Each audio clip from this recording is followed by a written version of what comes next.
There's something magical about the quiet of the early morning, isn't there? Before the world fully wakes up, it feels like this time is just for us. I love starting my day by creating a little sanctuary for my mind. A warm cup of coffee, the soft morning light streaming in. These small rituals signal to my brain that it's time to focus and set a positive intention for the day ahead. Hey friends, and welcome back. I'm so glad you're here to study with me for a full day. POV. You and I are about to have our most productive day yet. I know how easy it is to feel overwhelmed or to put things off, but today we're choosing differently. No excuses, no distractions, just a commitment to ourselves and our goals. We're trading procrastination for progress, one focused minute at a time. So, what's on the agenda? I believe in being crystal clear with my goals, so I always write them down. Today, it's a three-part mission. First, I need to conquer my economics notes for the upcoming midterm. My goal is to summarize the chapter into a one-page study guide. Second, a set of challenging math problems I've been avoiding. And finally, the first draft of my English essay.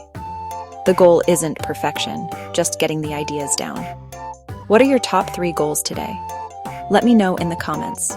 Let's hold each other accountable. All right, with our goals set, it's time for our first deep work session. I'm using a modified Pomodoro technique, 50 minutes of focused work, followed by a 10-minute break. This helps me stay engaged without burning out. The timer is set. My phone is on airplane mode. This is non-negotiable for true focus. And of course, I've got my favorite lo-fi playlist on to help me get in the zone.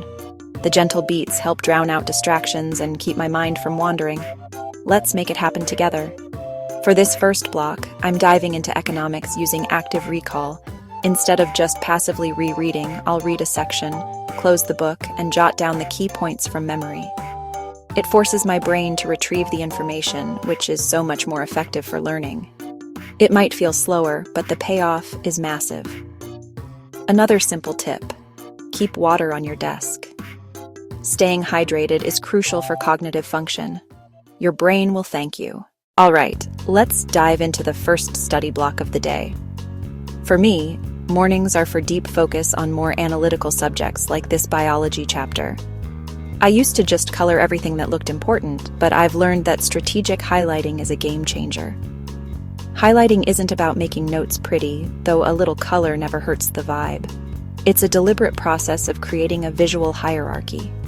I use a specific color coding system: yellow for key definitions, pink for important concepts, and blue for supporting examples. This way, when I review later, my brain can quickly scan and retrieve the most critical information without getting lost in a sea of text. It's an active engagement with the material, not a passive one. And that's 50 minutes done. I swear by the 50/10 rule. 50 minutes of focused work, followed by a 10-minute break. It's so important to give your mind and body a real reset. Forcing yourself to study for hours on end without a pause is actually less productive. During my break, I make it a rule to step away from all screens. I'll do some simple stretches to release the tension in my neck and shoulders, refill my water bottle, and make a fresh cup of tea. Just looking out the window and letting my eyes focus on something distant is a huge relief. This short pause is what keeps me from burning out and allows me to come back to the next block feeling recharged. Time for my second study block. This one's a quick group study call with a friend. We're tackling a tricky physics problem set. There's a powerful learning principle at play here, often called the Feynman technique. The core idea is simple. If you can't explain a concept to someone else in simple terms, you don't truly understand it yourself. Explaining concepts helps me remember them better. Trying to articulate the steps to solve a problem out loud forces me to confront the gaps in my own knowledge. It's an active, collaborative process that solidifies the information in my mind far better than just rereading my notes alone. Plus, hearing their perspective often unlocks a new way of thinking about the material. After a lunch break, my energy shifts. I find my afternoons are better suited for creative and expansive thinking. So that's when I tackle things like my English essay. Instead of trying to write the whole thing in one go, which can feel overwhelming, I break it down into short, focused sprints. I set a timer for 25 minutes and just write, not worrying about perfection. The goal is to get ideas onto the page. Then I take a 5-minute break to clear my head before the next sprint. This method keeps my mind sharp and prevents writer's block from setting in. It turns a daunting task into a series of manageable steps, keeping the ideas fresh and the momentum going. Before I move on to my final tasks, I dedicate a block to active recall. This is where the magic really happens for long-term memory. Now it's review time. I go through my notes from this morning and test myself again. The principle is called spaced repetition, reviewing information at increasing intervals. By revisiting the material on the same day, I'm telling my brain, hey, this is important, don't forget it. But I don't just reread. I actively test myself. I'll cover up the definitions and try to explain them out loud or use these flashcards to quiz myself. It can feel challenging, but this struggle is what builds strong neural pathways. And here it is, the inevitable evening slump. My brain feels a bit fuzzy, and my motivation starts to dip. It's so tempting to just push through, but I've learned that's usually counterproductive. Instead of forcing it, I listen to my body. I step outside, breathe, and come back refreshed. This little break allows me to come back for one final focused session. For my last task, I'm switching gears to something more logical, my math homework. Finishing the day by solving a few problems feels concrete and satisfying. This whole structured routine, with its focused blocks and strategic breaks, is truly the best way to lock information in for the long haul and end the day feeling accomplished, not exhausted. Before ending my day, I always dedicate time to this crucial final step, reflection and planning.